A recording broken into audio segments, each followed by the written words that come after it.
श्री गणेशाय नमः। ओम नमः शिवाय।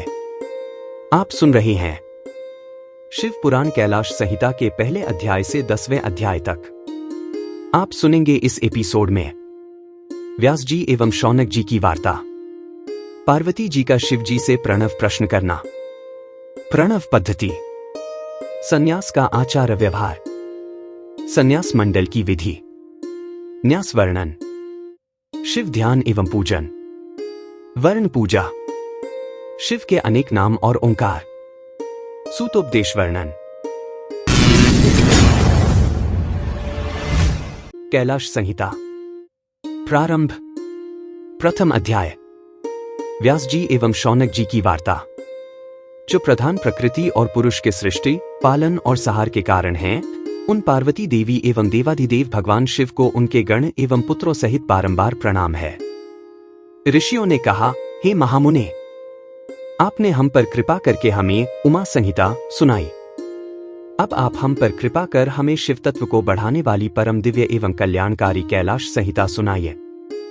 तब ऋषियों की प्रार्थना सुनकर व्यास जी बोले, ऋषिगण, एक बार हिमालय पर निवास करने वाले ऋषि मुनियों ने काशीपुरी के दर्शन का विचार किया और विश्वेश्वर का दर्शन करने हेतु वहां पहुंच गए। उन्होंने काशी पहुंचकर मणिकर्णिका में गंगाजी में स्नान किया। तत्पश्चात शत्रुद्रिय मंत्र से भगवान शिव की स्तुति की। उसी समय सूत जी भी पंचकोसी देखने की इच्छा से वहां पहुंचे। सूत जी को वहां देखकर ऋषि मुनियों ने उन्हें प्रणाम किया और बोले, हे महाभाग सूत जी, आप परम शिव भक्त और ज्ञान के सागर हैं। आपके हृदय में पुराणों की कथा स्थित है। आप परम गुरु हैं। हम सब आपके मुख से निकली हुई अमृतमय कथा को सुनना चाहते हैं। हम पर कृपा करके हमें देवाधिदेव भगवान शिव का परम ज्ञान सुनाइए। ऋषियों की इस प्रकार की गई प्रार्थना को सुनकर सूत जी बोले, हे मुनीश्वरों, स्वरोचिष मनु ने नैमिषारण्य में तपस्वी ऋषियों के साथ सिद्धि प्रदान करने वाला यज्ञ किया। यह यज्ञ 1 सहस्र वर्षों तक चलता रहा। तत्पश्चात उन्होंने भगवान शिव का स्मरण करके शिव भक्ति में भस्म और रुद्राक्ष धारण किया। तभी वहां मुनि वेदव्यास आ गए। मुनियों ने उन्हें आसन पर बैठाया। तब वे पूछने लगे कि बताइए, इस यज्ञ को करने में आपका क्या प्रयोजन है। व्यास जी का प्रश्न सुनकर नैमिषारण्य के तेजस्वी पराशर पुत्र बोले, हे कृपासागर, इस अद्भुत महायज्ञ का अनुष्ठान करने का कारण ओंकार के अर्थ को जानना है। हम परम ब्रह्म परमेश्वर शिव जी के स्वरूप को जानना और समझना चाहते हैं। हम सब आपकी शरण में आए हैं। हम अल्प बुद्धियों के संदेह को दूर करें और हमें शिव ज्ञान प्रदान कर हमारी जीवन रूपी नाव को पार करा दें। हमारी एकमात्र इच्छा शिव तत्व जानने की है। मुनिगणों सहित पराशर पुत्र की इस प्रकार की गई प्रार्थना सुनकर महामुनि व्यास जी प्रसन्न होकर उन्हें ओंकार रूप भगवान शिव का पार्वती सहित मन में स्मरण करते हुए बोलने लगे। कैलाश संहिता दूसरा अध्याय। पार्वती जी का शिव जी से प्रणव प्रश्न करना। व्यास जी बोले, हे मुनिवर, भगवान शिव का वास्तविक ज्ञान ही प्रणव अर्थ को प्रकाशित करने वाला है। शिव जी का यह ज्ञान उसी को प्राप्त होता है जिस पर शिव जी की विशेष कृपा होती है। प्राचीन समय में दाक्षायणी सती ने अपने पति भगवान शिव की निंदा सुनकर अपना शरीर त्याग दिया था। उन्होंने हिमालय के घर जन्म लिया। देवर्षि नारद की प्रेरणा से शिव जी की तपस्या कर उन्हें प्रसन्न कर पति रूप में प्राप्त किया। एक दिन भगवान शिव देवी पार्वती के साथ कैलाश पर्वत पर बैठे हुए थे। देवी पार्वती ने शिव जी से कहा, हे देव, आप मुझे मंत्र दीक्षा देकर विशुद्ध तत्व प्रदान करें। श्री पार्वती जी के वचन सुनकर शिव जी बोले, देवी, मैं आपकी इच्छा अवश्य पूरी करूंगा। यह कहकर उन्होंने पार्वती जी को प्रणव मंत्र प्रदान किया, परंतु देवी इससे संतुष्ट न हुई और पार्वती जी बोली, प्रभो, आपने मुझे कार रहित उपदेश दिया है। मुझे प्रणव की प्राकट्य कथा भी बताइए। वेदों में इसे कैसे वर्णित किया गया है? इसकी व्यापकता एवं कला और पंचात्मकता के बारे में भी विस्तार से बताइए। इस प्रणव की उपासना कैसे और कहां की जाती है? इसके अनुष्ठान की विधि, स्थान और इससे मिलने वाले फल के बारे में भी मेरा ज्ञान बढ़ाने की कृपा करें। स्वामी, कृपा कर मुझे इस तत्व से अवगत कराकर मेरे श्री ज्ञान में अभिवृद्धि करें। देवी पार्वती की इस विनयपूर्ण प्रार्थना को सुनकर शिवजी उन्हें प्रणव की पूर्ण कथा सुनाने के लिए तैयार हो गए। कैलाश संहिता, तीसरा अध्याय। प्रणव पद्धति। भगवान शिव बोले, हे प्राणप्रिया, हे देवी, आपकी इच्छा पूरी करना मेरा धर्म है। आपकी प्रसन्नता के लिए मैं आपको प्रणव कथा सुनाता हूं। प्रणव को जानने वाला शिव तत्व का भी ज्ञाता हो जाता है। प्रणव मंत्र सब मंत्रों का बीज मंत्र है। यही प्रणव सर्वज्ञ और सबका करता है नामक इस एक अक्षरीय मंत्र में शिव सदा ही विद्यमान रहते हैं। इस संसार की सभी वस्तुएं गुणमयी होते हुए भी स्थावर और जड़ात्मक दिखाई पड़ती हैं। यही प्रणव का अर्थ है। यह मंत्र ही सब अर्थों का साधक है। इसी आकार प्रणव से शिव अर्थात मैं सर्वप्रथम इस जगत का निर्माण करता हूं। वही शिव ही प्राण रूप और प्रणव शिव रूप है। मैं ही ब्रह्म ऋषि और एकाक्षर रूप हूं। इस संसार में प्रणव ही सबका करता है। मुमुक्षु ही इस निर्विकार परमेश्वर प्रणव को जान और समझ सकते हैं। प्रणव मंत्र ही सभी मंत्रों में सर्वश्रेष्ठ है और शिवमणि माना जाता है। यही ओंकार मैं काशी में प्राण त्याग देने वालों को प्रदान करता हूं। इसे जानने वाले को परम सिद्धि प्राप्त होती है। इस पवित्र प्रणव रूपी ओंकार मंत्र को प्राप्त करने के लिए सर्वप्रथम कला का उद्धार करें। जो पहले आकार को प्राप्त कर चुके हों उन्हें निवृत्त कला की प्राप्ति का विधान करना चाहिए। तत्पश्चात उकार में ईंधन, मकार में काल कला, नाद में दंड और बिंदु में ईश्वर कला का उद्धार करने का उपाय करें। ऐसे ही पंचवर्णीय प्रणव का उद्धार होता है। इन 3 मात्राओं और बिंदु नाद का जाप करने से प्राणियों को मुक्ति और मोक्ष की प्राप्ति होती है। यही मंत्र सबके हृदयों में प्राण बनकर जीवन प्रदान करता है। फिर यही हो जाता है। इसी का वर्णन वेदों में भी है और यही ओंकार मैं हूं। इसी के आकार के रजोगुण से ब्रह्मा, उकार से प्रकृति, सत्यगुण से जगत के पालन करता श्रीहरि और मकार से पुरुष तथा तमोगुण से पापियों का संहार करने वाले शिव उत्पन्न होते हैं। तत्पश्चात साक्षात महेश्वर, जो बिंदु रूप हैं और नाद रूप हैं, का प्राकट्य होता है। यही सब पर कृपा करने वाले हैं। इसलिए जब भी शांत चित्त से ध्यान लगाएं, उस समय नादरूपी शिव का ही स्मरण करें। वे ही साक्षात मंगल रूप हैं। यह शिव ही सर्वज्ञ, सत्य के कर्ता, सर्वेश, निर्मल, अविनाशी, अद्वैत और परम ब्रह्म हैं। वही व्यापक हैं और हर जगह स्थित हैं। इसलिए हमेशा सद्य, वामदेव, घोर, पुरुष, ऐशान नामक ब्रह्मस्वरूप का ही स्मरण करें। यही मेरी मूर्ति है। यही प्रणव मंत्र की उत्पत्ति और पद्धति है। कैलाश संहिता, चौथा अध्याय। संन्यास का आचार व्यवहार। शिवजी बोले, हे देवी पार्वती, अब मैं तुम्हें संन्यास और आहनिक क्रम के विषय में बताता हूं। सर्वप्रथम सुबह ब्रह्मा मुहूर्त में उठें और अपने आराध्य गुरु के चरणों का स्मरण कर उनके मनोहर रूप को नमस्कार करें। हाथ जोड़कर उनसे विनती करते हुए कहें कि भगवान, सुबह से लेकर रात तक मैं जो कुछ भी कार्य करता हूं उसमें आपकी ही प्रेरणा शामिल है। वही मुझे हर मुश्किल कार्य को करने की शक्ति और सामर्थ्य प्रदान करने वाली है। किसी भी कार्य को करने का आप ही मुझे बल प्रदान करते हैं। हम आपकी पूजा करते हैं। कृपा कर हमारी पूजा स्वीकार करें। यह कहकर गुरु से आज्ञा लेकर आसन पर बैठें। आसन पर बैठकर प्राणायाम करें। आसन में ध्यान लगाएं और 6 चक्रों का स्मरण करते हुए उन चक्रों के बीच में मुझ सच्चिदानंद निर्गुण ब्रह्मा और अनामय रुद्र शिव का चिंतन करें। तत्पश्चात ध्यान एवं पूजन से निवृत्त होने के बाद ही अपने अन्य कार्य करने आरंभ करें। सर्वप्रथम उठकर देवाधिदेव सर्वेश्वर का ध्यान करना भक्ति मुक्ति प्रदान करने वाला है। इसलिए ध्यान के बाद ही अन्य कार्य करने चाहिए।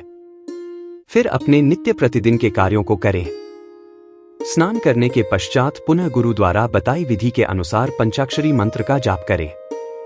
ओंकार का मन में ध्यान करते हुए 3 बार अर्घ्य दें। तत्पश्चात नमः शिवाय मंत्र का 108 बार जाप करते हुए 12 बार तर्पण करें। फिर आचमन करके 3 बार प्राणायाम करें। पूजा के लिए पूजा स्थान पर जाते समय मौन अवस्था में हाथ पैर धोकर ही जाएं। प्रवेश करते समय दाहिने पैर को ही आगे रखें। कैलाश संहिता, 5वां अध्याय। संन्यास मंडल की विधि। ईश्वर बोले, पूजा के स्थान में प्रवेश करने के पश्चात उस स्थान की धरती को लीपे। 4 वस्त्रों को लेकर चौकों के समान की कल्पना करें। तालपत्र के समान लंबे चौड़े बराबर 13 भाग करें। चौथे मंडल में पश्चिम की ओर मुंह करके बैठें। पूरब की तरफ से सूत्र लेकर दक्षिण और उत्तर के क्रम में 14 सूत्र बिछाएं। इस प्रकार 169 कोण हो जाएंगे। इन्हीं कोणों के बीच कणिका के मध्य दलाष्टक होता है। तत्पश्चात दल संधि को श्वेत, पीली, काली, लाल करें। कर्णिका में प्रणव अर्थ बताने वाले मंत्र लिखें। उसके ऊपर अमरेश, मध्य में महाकाल और उसके सिर के निकट दंड लिखें। उसके बाद ईश्वर का नाम लिखें। फिर श्याम अर्थात काले रंग में सिंहासन और पीले रंग में श्रीकंठ को रंग कर अमरेश को लाल और महाकाल को काला रंग करें। ईश्वर को सफेद रंग से लिखें। ऐसा लाल यंत्र संध्योजा मंत्र से दान करें। फिर नाद से ईशान को भेदकर अग्निक्रम से बाहरी पंक्ति को ग्रहण करें। 4 कोनों को श्वेत और लाल धातु रंग से रंगकर 4 दरवाजे बनाएं। इन दरवाजों के चारों ओर पीले रंग हो। दक्षिण दिशा के कोष्ठ में 8 दल का कमल रखें। इस प्रकार विधि विधान से सभी दिशाओं के मंडल को अंकित करके सूर्य देव की पूजा करें। कैलाश संहिता 6ठा अध्याय। न्यास वर्णन। भगवान शिव बोले, ऋषिगण, कमल की रचना कर शक्ति कमल की रचना करें और चतुर्थी विभक्ति सहित अंत में नमः लगाकर शक्ति कमलाय नमः का उच्चारण करते हुए वस्तुओं को धारण करके गुरु को नमस्कार करें। बाहर की ओर त्रिकोण व्रत क्रम से शंख की पूजा करें और शुद्ध सुगंधित जल से 7 बार गंध पुष्प से की पूजा अर्चना कर धेनु मुद्रा दिखाएं। फिर शंख मुद्रा दिखाएं। यह कहकर अपनी आत्मा को शुद्ध करें। प्राणायाम करके ऋषि का स्मरण करें। अंगन्यास करने के बाद अस्त्र मंत्र से अग्निकोण के कमल का प्रेक्षण करें। दक्षिण में स्थापित कमल का पूजन सफेद वस्तुओं से ही करें। तत्पश्चात इसकी चारों तरफ से पूजा करें। इसके बाद सौरयोग पीठ को पूजें। सिंहासन पर मूल मंत्र से मूलाधार में आसन पर बैठकर पिंगला नाड़ी के प्रवाह से शक्ति उठाएं, जिस स्थान पर परमेश्वर शिव देवी पार्वती सहित शोभित हैं। उन्होंने रुद्राक्ष की माला, पाश खटवांग, कपाल, अंकुश कमल और शंख को धारण किया हुआ है। 4 मुख और 12 नेत्र उनकी शोभा बढ़ा रहे हैं। तत्पश्चात सूर्य देवता का आवाहन करें और मुद्रा दिखाएं। फिर बीज मंत्रों से अंगन्यास करें। अग्नि, ईश्वर, राक्षस और वासु की 4 मूर्तियां बनाकर उनका पूजन करें। पूरब से लेकर उत्तर में मूल कमल दल से आदित्य, भास्कर, भानु और रवि के नाम से क्रमशः सूर्य, ब्रह्मा, विष्णु, महेश और ईशान का पूजन करें। फिर शिव भक्ति में रत हो उनका स्मरण कर भस्म धारण करें। तत्पश्चात गुरु की नम्रतापूर्वक पंचोपचार से पूजा कर उन्हें नमस्कार करें। पूजन को विधि के अनुसार आगे बढ़ाते हुए ईशान का न्यास कर पंचकला क्रम से सद्योजात की कल्पना करें। इस प्रकार प्रणव न्यास करके देवाधिदेव महादेव परमात्मा शिव को बांधकर हंस न्यास करें। कैलाश संहिता 7वां अध्याय। शिव ध्यान एवं पूजन। शिवजी बोले, मुनीश्वरों, अपनी बाईं ओर चौकोर मंडल बनाकर ओम का पूजन अर्चन करें। ओम को अस्त्र मंत्र से शोभित करें। इसी प्रकार प्रणव का भी पूजन करें। फिर उसे चंदन, धूप, सुगंधित जल से पूर्ण करें। उसके आगे शंख, मुद्रा, अर्धचंद्र, चतुर्द्रोण, त्रिकोण मुद्रा एवं षटकोण मुद्रा आदि स्थापित करें। फिर ओंकार को गंध एवं पुष्प आदि से पूजें और उसमें पवित्र गंगाजल भरें। गुरु द्वारा बताई गई विधि के अनुसार गुरु मूर्ति की स्थापना करें। गुरुभ्यो नमः मंत्र का जाप करते हुए गुरु की प्रदक्षिणा लें। गुरु द्वारा दी गई दीक्षा का बैठकर ध्यान करें। तत्पश्चात स्थापित मूर्ति में देवता का आवाहन करें। एकाग्रचित्त होकर मन में उसका ध्यान करें। गणेश जी का षोडशोपचार से पूजन कर उस पर फल और फूल माला चढ़ाएं। नमस्कार कर स्कंद को पूजें और गगनेय मंडल में सूर्य, चंद्रमा का ध्यान करें। कमल के आसनों पर सुंदर सफेद पुष्प रखें और कार सहित चतुर्थी विभक्ति के अंत में नमः लगाकर मंत्र बोलते हुए सविधि ईशान आदि 5 ब्रह्मा की पूजा अर्चना करें। इसके बाद देवी गौरी की पूजा करें। इस प्रकार सविधि पूजन और ध्यान करके जो भी मनुष्य एवं देवता मेरी और देवी पार्वती की उपासना करते हैं और शंख के जल से स्नान कर ओंकार से मोक्षण करते हैं, उन्हें परम सिद्धि प्राप्त होती है। उनकी सभी मनोकामनाएं पूर्ण होती हैं और अभीष्ट फल की प्राप्ति होती है। मोक्ष भी उनके लिए दुर्लभ नहीं है। कैलाश संहिता 8वां अध्याय। वर्ण पूजा।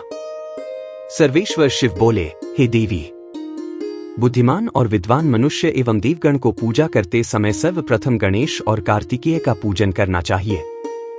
तत्पश्चात वेदों के आदि स्वरूप अर्थात शिव का आवाहन कर पूर्व दिशा में कमल कणिका के ऊपर चारों ओर पूजा करें। आवो राजानम मंत्र का उच्चारण करते हुए रिवा से रुद्र की पूजा करें।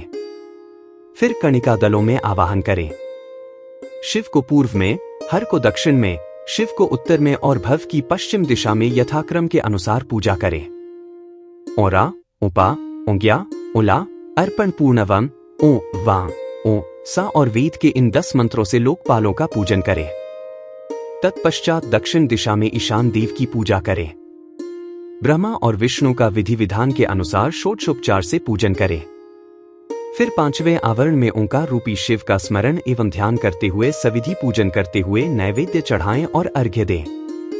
इसके बाद भोजन की सामग्री एवं तांबूल अर्पित करें। तब नीराजनादि क्रम से पूजा को विसर्जित कर देवी और देवता का शुद्ध हृदय से ध्यान करते हुए 108 मंत्रों का जाप करें। इसके पश्चात पुष्पांजलि अर्पित करते हुए यो देवानागिति उपनिषद की 6 ऋचाओं का, जो कि नारायणीय कही गई हैं, जाप करें। फिर प्रदक्षिणा कर साष्टांग प्रणाम करें। आसन पर बैठकर शिव नाम को 8 बार जपें। यह सब क्रिया पूर्ण करने के पश्चात त्रिलोकीनाथ कल्याणकारी भगवान शिव से प्रार्थना करें, हे भगवान, हे शिव शंभो, मैंने अपनी पूरी क्षमता एवं श्रद्धा से आपकी पूजा और आराधना की है।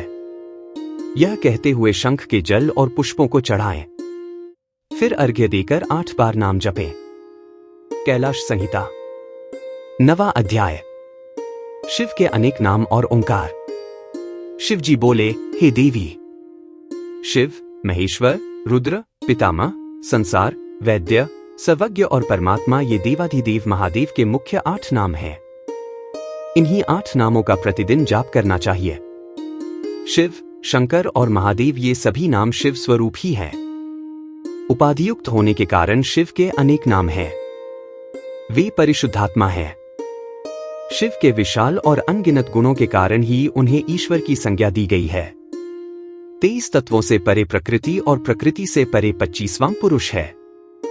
इसी को वाच्यवाचक के भाव से वेद में ओंकार कहते हैं।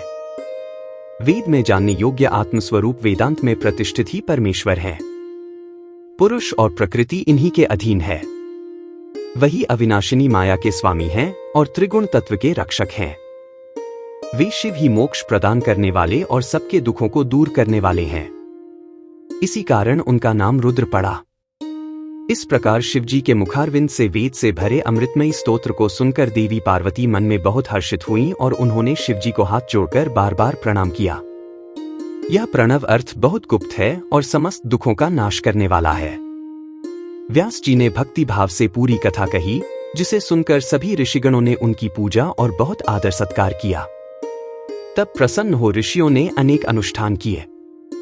फिर व्यास जी कैलाश पर्वत को चले गए। ऋषिगण अपने आराध्य भगवान शिव का ध्यान करने लगे।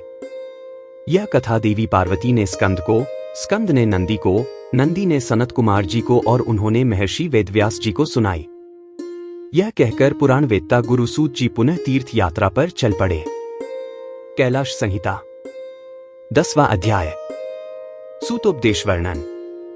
व्यास जी बोले, ऋषिगण, सूत जी के वहां से चले जाने के पश्चात सभी मुनिगण आपस में बोले कि हमने वामदेव के बारे में तो कुछ भी नहीं पूछा। तब चिंतित मुनि बोले कि अब तो पता नहीं कब उनके दर्शन संभव हो सकेंगे। यही सब सोचते हुए मुनिगण अपनी योग आराधना में लग गए। संवत्सर के पश्चात सूत जी पुनः काशी आए। उन्हें वहां देखकर सभी मुनिगण बहुत प्रसन्न हुए। वे सब सूत जी की आराधना करने लगे। तब प्रसन्न होकर सूत जी बोले, ऋषिगण, आपको प्रणव का उपदेश देकर जब मैं तीर्थ यात्रा पर निकला तो मैंने दक्षिण सागर के तट पर देवी शिवा का पूजन किया। इसके पश्चात कालहस्त शैल पर सुवर्ण मुखरा में स्नान किया। फिर मैंने देवाधिदेव महादेव जी का स्मरण कर उनका पूजन किया। शिवजी के 5 सिर वाले अद्भुत रूप के दर्शन करने से सारे पाप नष्ट हो जाते हैं। शिवजी का पूजन करने के बाद मैंने दक्षिण भाग में स्थित देवी पार्वती का पूजन किया। उसके बाद मैंने 1 सहस्र अर्थात 108 बार पंचाक्षरी विद्या का जाप किया। फिर उसकी प्रदक्षिणा कर नमस्कार किया। इस प्रकार मैं कालहस्ती नामक क्षेत्र की प्रदक्षिणा प्रतिदिन करते हुए वहीं निवास करने लगा। मैं वहां पर 4 महीने रहा।